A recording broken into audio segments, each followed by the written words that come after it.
Dakshindari use রজত বর্ষ জয়ন্তী উপলক্ষে 20 April পুজো প্রাঙ্গণে এক আলোচনা সভার আয়োজন করা হয়েছিল সন্ধ্যা 7টা নাগাদ। এই আলোচনা সভার মূল বিষয় ছিল থিম পুজো এবং দুর্গাপুজো বাণিজ্যিক ভবিষ্যৎ। এর পাশাপাশি দক্ষিণদারি ইউস ক্লাবের পক্ষ থেকে উন্মোচিত হবে রজত জয়ন্তী বর্ষ স্মারক।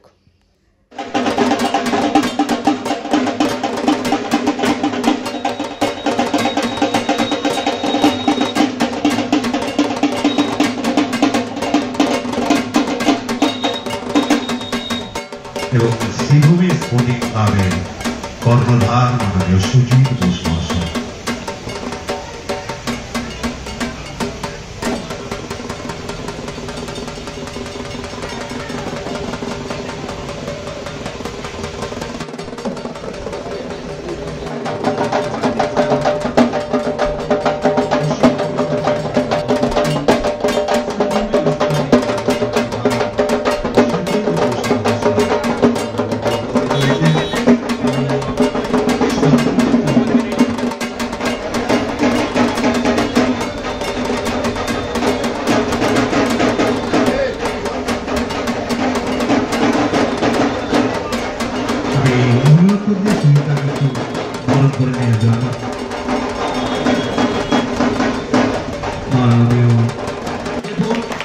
বাংলা ক্যালেন্ডারে লাইটটা করে দেবেন। দু সাইডে আমাদের যে ক্যালেন্ডারের রেপ্লিকাটা রয়েছে, ক্যালেন্ডারের রেপ্লিকা আমরা অতিথি বর্গের শুভ পাওনা আমরা প্রত্যেককে ধন্যবাদ, শ্রদ্ধা, প্রণাম, নমস্কার জানাচ্ছি দক্ষিণদারি ইউসের তরফ থেকে।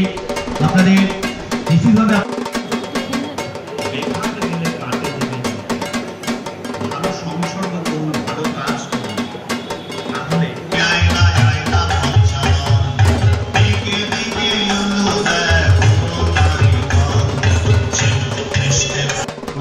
হাত ধরে দুর্গাপুজোর জগতে সামান্য পরিচিতি আমরা লাভ করতে শুরু করি। অর্থাৎ দুর্গাপুজোর এই যে লড়াই বলতে পারেন তথাকথিত একে অপরকে ছাড়িয়ে যাওয়ার শিল্প সৃষ্টি, শিল্প চেতনা, শিল্প ভাবনার যে বিকাশ আমরা বাংলার এই দুর্গাপুজোকে কেন্দ্র করে আমরা দেখতে পাই। সেই জগতে দক্ষিণদারি ইউথ হয়তো খুবই নবজাত, হয়তো তাদের পথ চলা শুরু করেছে।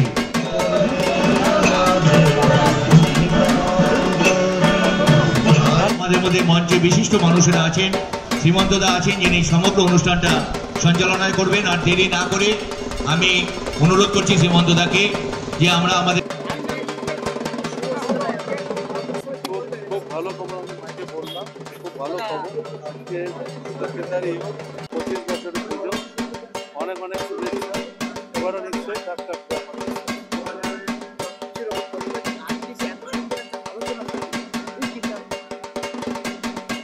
এটা ঠিকই, সেই অর্থে দুর্গাপুজোর শুরুটা সব জায়গাতে খুঁটি পুজো দিয়ে হয়। আমরা খুঁটি পুজোটা জগন্নাথের স্নানযাত্রায় যেমন প্রতি বছর করি, এবছরও সেটা করবো। কিন্তু যেহেতু এবছর আমাদের রজত জয়ন্তী বর্ষ, রজত জয়ন্তী বর্ষে একটু আলাদা চিন্তাভাবনা আমাদের ছিল। তো আমাদের এই যে মূল যে অনুষ্ঠানটা দেখবেন তার মূল চিন্তাভাবনা, মূল কাণ্ডারি যা সে হচ্ছে আমাদের শিল্পী অনির্বাণ দাস, যার চিন্তাভাবনার ফলেই আজকে দক্ষিণদারি যেটুকুনি পরিচিতি পেয়েছে সেই এই চিন্তাভাবনাটাও তার। আমরা ভেবেছিলাম এমন একটা কিছু করতে যেটা সচরাচর সবাই করে না। সেক্ষেত্রে চিন্তাভাবনা করতে গান বাজনা, নাচ গান এগুলো প্রায় কমন। অনেকে রক্তদান শিবির করেন বা অন্যান্য সামাজিক জিনিসপত্র দান এইসবও করেন। তার বাইরে থেকে ভেবে অনির্বাণ এই প্রস্তাবটা দিয়েছিল যে একটু অন্য ধাঁচের আমরা করতে চাই। আর আমাদের এখানে একটা জিনিস নিশ্চিতভাবে অনির্বাণ অস্বীকার করবে না, যে শিল্পীর পূর্ণ স্বাধীনতা আছে সারা বছর ধরে দুর্গাপুজোকে কেন্দ্র করে। ফলে ও যেটাই চিন্তা ভাবনা করে আমরা পেছন থেকে শুধু এক্সিকিউশনটা করার চেষ্টা করি, বাকি সবটাই কৃতিত্ব অনির্বাণ। ক্যালেন্ডার দেখুন, বাংলা নববর্ষ কদিন আগে গেছে এবং যেহেতু আমাদের এই বাংলার ক্লাব, বাংলার ঐতিহ্য, বাংলার সংস্কৃতি নববর্ষ থেকে শুরু হয়। নববর্ষ আমাদের কাছে একটা বিরাট বড়। বাংলার ইতিহাস বরাবর অন্যান্য প্রদেশের মানুষকে আপন করে নিয়েছে। আতিথেয়তা বাংলার একটা বড় জিনিস, কিন্তু আমার কোথাও মনে হয় সেই আতিথেয়তার মধ্যেও, অন্যান্য সংস্কৃতিকে আপন করে নেওয়ার মধ্যেও বাংলা এবং বাঙালিটা নিজের সত্তাকে বাঁচিয়ে রাখাটা বোধহয় আজকের দিনে অত্যন্ত প্রাসঙ্গিক এবং দরকার।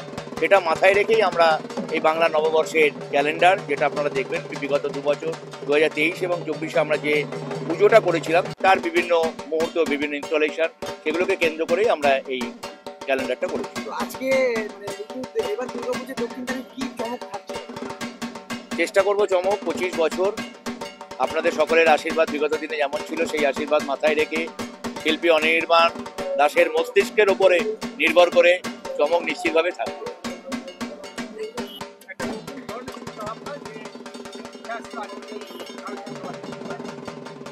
আমরা সবাই চেয়েছিলাম ক্যালেন্ডার হাতে পেয়ে সবাই দাগ দিয়ে দিক মহালয়াটা কবে।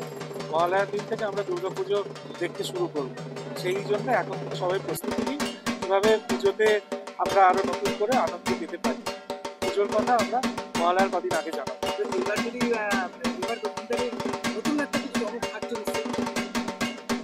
দক্ষিণদারিতে বিগত 2 বছরে আমরা যে কাজ করেছিলাম, প্রথম বছর দক্ষিণদারির কথাই বলেছিলাম, দ্বিতীয় বছর তপন সিনহাকে শ্রদ্ধা জানিয়েছিলাম আমরা। এবছর আমরা খুব সিরিয়াস একটি বিষয় নিয়ে কাজ করবো, কিন্তু এখন আমি কিছু বলবো না, তার জন্য ধৈর্য ধরুন।